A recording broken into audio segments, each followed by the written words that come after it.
from Psalm 105:1 as the theme, in fact, of the feast provincial from Luzon, Visayas, and Mindanao for year 2023. It reads,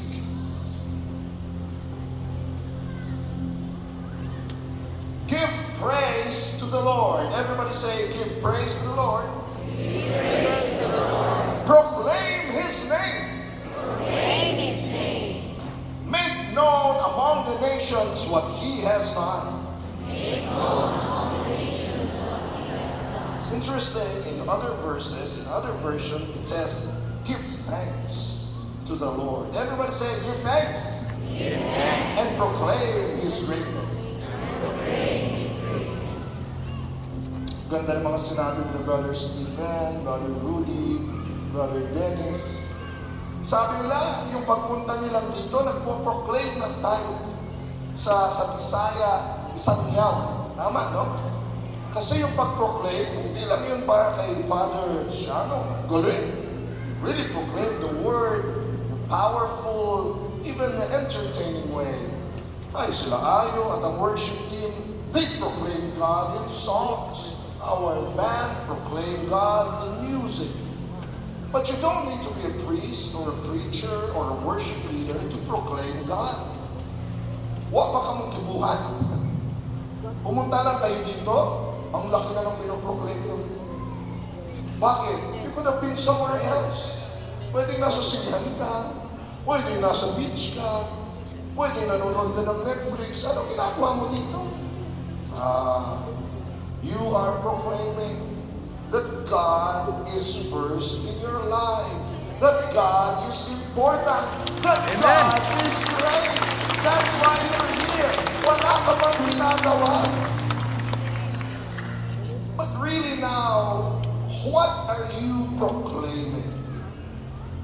Sa ayaw at sa gusto mo, you're always proclaiming something. Hey, are you a teacher? You're proclaiming something as a teacher. Are you a doctor? Are you an engineer? Do you build bridges? Do you defend the oppressed? Do you give knowledge to the youth? Hey, that's a proclamation. Are you a chef or a cook? Are you a driver? Are you a sales representative? You're proclaiming something. Palagi kang may pinoproclaim. Kahit na sa mga preference ninyo meron kayong pinoproclaim. Ano pinoproclaim nyo? Yung original na Itbulaga? O yung millennial? O showtime maghihapon? Your preferences will proclaim something. Ano pinoproclaim yung kanta? Kasi bago mag-pandemic, ay nako, nadinig natin paulit-ulit yung theme song ng probinsyano. Nandun ako nung nilaunch ni Gary yun eh. Sabi niya, kapit ka sa akin, kumapit ka sa akin, hindi kita bibitawan. That's a proclamation. O tanawa, ang probinsyano, 8 years, hindi bumibitaw. Hindi mamatay-matay si Tara, di ba? Carto Dalisi. Ngayon, multi-spike lang ata nagpapitaw si Tara. Pero tignan nyo, pagkatapos sa pandemic, ano na pinoproclaim ng mga tao? Si Morissette na. Gusto ko nang bumitaw. Ay, bibitawan na. Even if the choice of your songs are proclaiming something, are you listening to me? So what are you proclaiming? We're going to talk more about that. Because whether you like it or not, we are called to proclaim. Amen? Amen. Let's sing again to the Word of God. Thy Word is a lamp unto my feet, And a light unto my Now, let's clap our hands to the Word of the Lord come alive, and the Word that we continue to proclaim in Jesus' name. Amen. In the name of the Father, and of the Son, and the Holy Spirit. Amen. Bago kayo bubo, sabihin mo sa katabi mo, proclaim pa more. Proclaim pa more. May take your seats. In fact, trivia. Do you know that before the feast was known as the feast? It's always been the feast. as a worship gathering, a prayer gathering. Pero kinsay nakahidumdum, nga mas kailam sa ngalan ng kirigma. Kerigmatis. Ano mga kahidumdum, mga kaedad na ng daddy ko yan. Hindi naman, ako din, alam ko yun. Like Kirigma Magazine, like Kirigma Conference. Pagkaling grupo nga Kirigma 5, kami yun. Pero ngayon, mas nakilan na naman ang feast. So ang Kirigma Magazine, ay ibang feast magazine. Ang Kirigma Conference, ay ibang feast conference. So why? And for your information, I'm sure you know, Kirigma is a Greek word that means proclaim. So that's what we do. We continue to proclaim, and as I've said, sa ayaw mo at sa gusto mo, you're always proclaiming something. And believe it or not, it's either pointing to God or going away from Him. Basic questions. What are you proclaiming? Are you more of thanksgiving or complaining? Tanawa. Makikita mo kung sino yung mas nagpo-proclaim sa glory sa Ginoo sa pang-araw-araw mo lang. Bantayan mo. Mas magising mo ba? Magmatani mo. Ay, naku, Lunes na naman. Trabaho na naman. Kapoy, naging kaayo. Traffic. May boss. May pagmata pa lang mo. Kung panay, reklamo na, yan ang iyong declaration for the day. Uy, babalikan ko mamaya ito ha. But hold this line, very importantly, hold this line. What you proclaim, you claim. Or redundant, really? Balikan ko mamaya yan ha. Because what you declare becomes you. Kaya pag-gising mo pa lang, lusot ka sa kinabuhi. Trabaho. Pero ang hindi mo alam, ang imong gireklamo, gipag-ampo sa uban. Did you get that? Tama ba yung Bisaya ko? Yung nireklamo mo, ipinagdadasal ng iba. Tatabaho na naman ako, hirap ng buhay ko. Hindi mo alam, ilang milyong mga tao pag-isip nila, Lord, sana magkatrabaho ako. Gets nyo?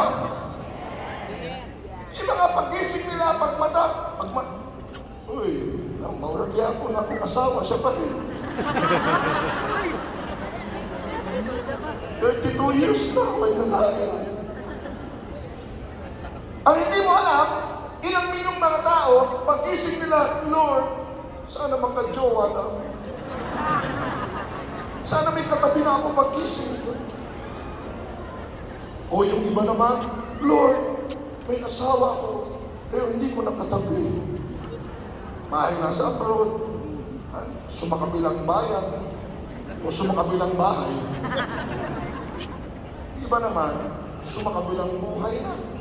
Kaya inireklamo mo, pinagdadasal ng iba. At tinan mo ano pinoproclaim mo? Panay ba reklamo? Or pasasalamat? Ay nako, ang tao talaga kung ano meron siya nireklamo. Gusto niya yung wala siya, yung hindi siya. Tanaw ang mga tampok, reklamo, sus, tampok, dito tayo. Gusto ko rin makita before next year. Pero ang niwang, ang iyang pag-ampo sa Ginoo, Lord, iwan mo lagi ko. Isa ko, express mo na ako, luwag pa yun. Tampok punta ko, nagtatawa. Ang iyong gireklamo, ipag-ampo sa usa. Ang mga Israelites, alam mo yung kwento nila, di ba? Pila ka, tuig sila sa disyerto. 40 years in the desert. Alam niyo ba, sabi ng mga scholars, gikan sa Egypt, niluwas sila ni Moses. Tanaw ha? Mga alipin sila. They were slaves in Egypt for hundreds of years. Ano ang dasal nila? Lord, luwas na kami, luwas na kami. Ginuwas sila. Ginoo, through Moses, woohoo! Laya na kami. Pag-abot sa disyerto, sus, gutom. Balik na lang sa Egypt. Dusol-dusol ng diluwas na daghang reklamo. 40 years sa disyerto. Sabi ng mga scholars, kahit nakain mo yan, hindi ka abot na 40 years. 12 days nga lang makaabot na kayo sa promised land. Nanong nagdugay man sila. Nano? Pangutana kung nano? Ngano? Saya, ang permit magreklamo mudugay sa disyerto.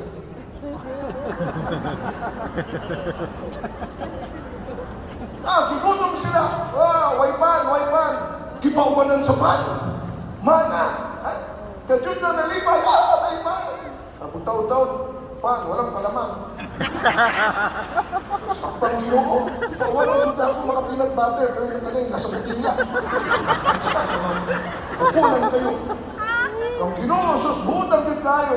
Tagaan sa pan, reklamo. May karne. Kitagaan sa mga ibon sa, para may karne. Wow! May karne tayo. Taon-taon, may tubig. Kawa. Moses, napungot na. Tuktukan na lang ang bato. Tubig mo! Tubig. Kawas. Wow! May karne, may tubig. Yung ngit-ngit sa gabi, ngit-ngit. Tagaan mo sa kalayo. May apoy sa gabi.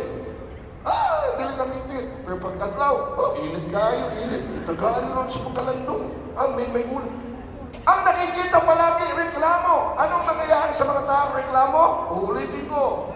Ang manay reklamo magdugay sa disyerto. Asa ka karon? Disyerto ba? Siyempre may kagreklamo. Tignan mo yung katabi mo. Mapagpasalamat pa siya o mapagreklamo. Ay, palakpakan natin. Mabuti, pasalamat siya.